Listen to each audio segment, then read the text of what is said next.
Ottoman সাম্রাজ্য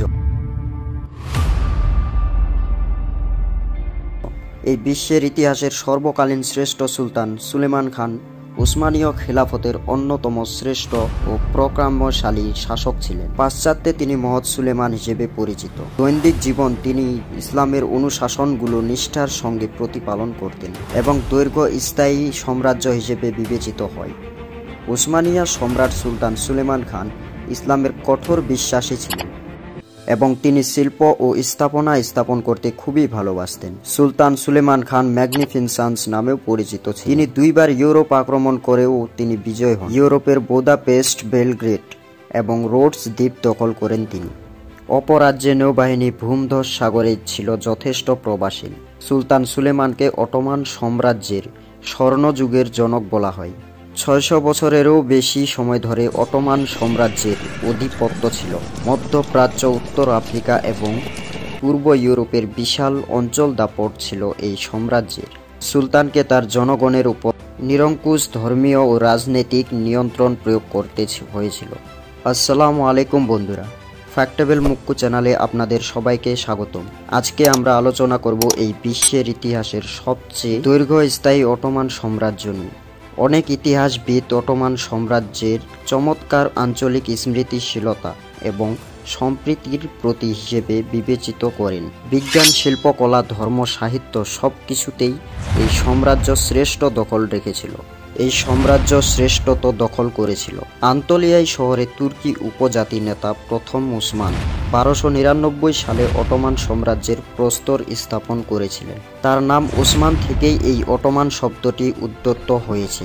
আরবিতে Ottoman তুর্কি তখন নিজেদেরকে একটি সরকারি সরকার গঠন করে এবং প্রথম উসমান প্রথম মুরাদ উরান দেয় এবং বায়োজিত প্রথম এর সাহসী নেতৃত্ব তাদের এই সাম্রাজ্যের প্রসারিত করে। এইভাবে অটোমান সাম্রাজ্যের উত্তরাধিকার সূচিত হয়। 1453 সালে বিজয়ী দ্বিতীয় মেহমদ অটোমান তুর্কিদের সেনাবাহিনীর সাথে আক্রমণ চালান এবং কনস্টান্টিনোপল প্রাচীন এবং সুপ্রতিষ্ঠিত শহর দখল করেন, যাকে তখন বাইজান্টাইন সাম্রাজ্যের রাজধানী হিসেবে অভিহিত করা হতো।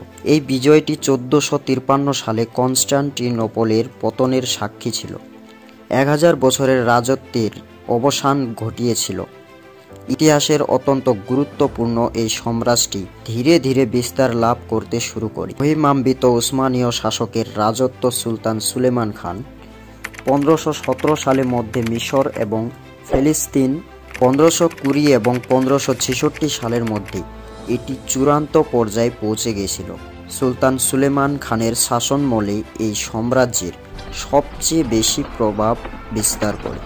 যুগটি বিবর্ধক, বিপুল পরিমাণ সম্পদ এবং সমৃদ্ধির সাক্ষী ছিল।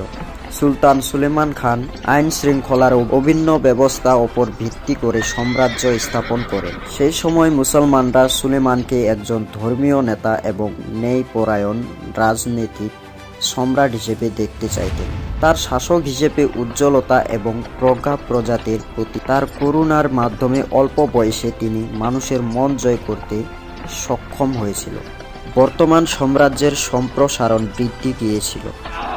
তুর্কি সেনাবাহিনীর উত্থান মহাদেশে জুড়ে এক তুরঙ্গের আকার ধারণ করে, যার ফলে প্রতিবেশীরা আক্রমণের আগে আত্মসমর্পণ করে এবং অন্যান্য যুদ্ধক্ষেত্রে মারা যায়। সুলতান সুলেমান যুদ্ধের ব্যবস্থা, দৈর্ঘ্য, অভিযানের প্রস্তুতি, সরবরাহ, শান্তি চুক্তি এবং অন্যান্য যুদ্ধের সম্পর্কিত ব্যবস্থা নিবিড়ভাবে নিজের আয়ত্তে রেখেছিলেন।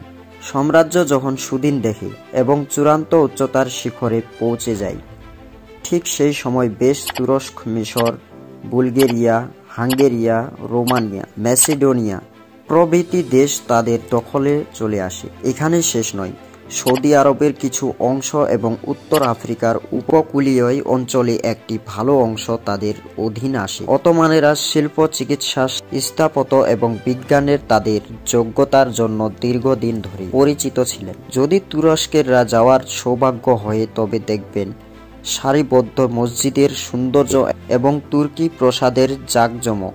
সেখানে সুলতানের পরিবার বাস করত। ইস্তানবুল এবং সাম্রাজ্যের জুড়ে অন্যান্য গুরুত্বপূর্ণ শহরগুলিকে তুর্কি স্থাপত্যের শৈল্পী ক্যালিগ্রাফি, কবিতায়, চিত্রকলা, কার্পেটের এবং বস্ত্র বানানো, নাচ, গান, সঙ্গীত তৈরি এবং সিরামিক সবকিছুই ছিল তাদের স্থাপত্যের অঙ্গ। গোটা মাস জুড়ে হতো উৎসব। বিভিন্ন সাম্রাজ্য থেকে গায়ক ও কবিদের ডাকা হতো।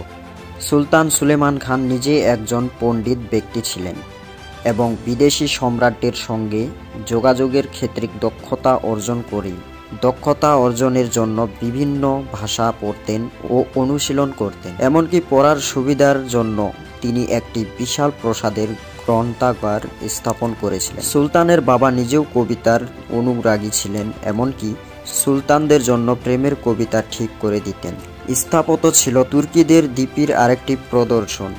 মসজিদ এবং প্রাসাদের দেওয়ালে দেখতে পাবেন ঝরঝরে সূক্ষ্ম খোদাই ক্যালিগ্রাফি।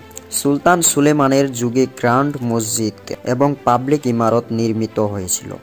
এই ধরনের আরও ভালো ভালো ভিডিও পেতে আমাদের চ্যানেলটি সাবস্ক্রাইব করুন, পাশে থাকা বেল আইকনটি ক্লিক করুন। তো এই ছিল আজকের ভিডিওতে অটোমান সাম্রাজ্যের কিছু তথ্য।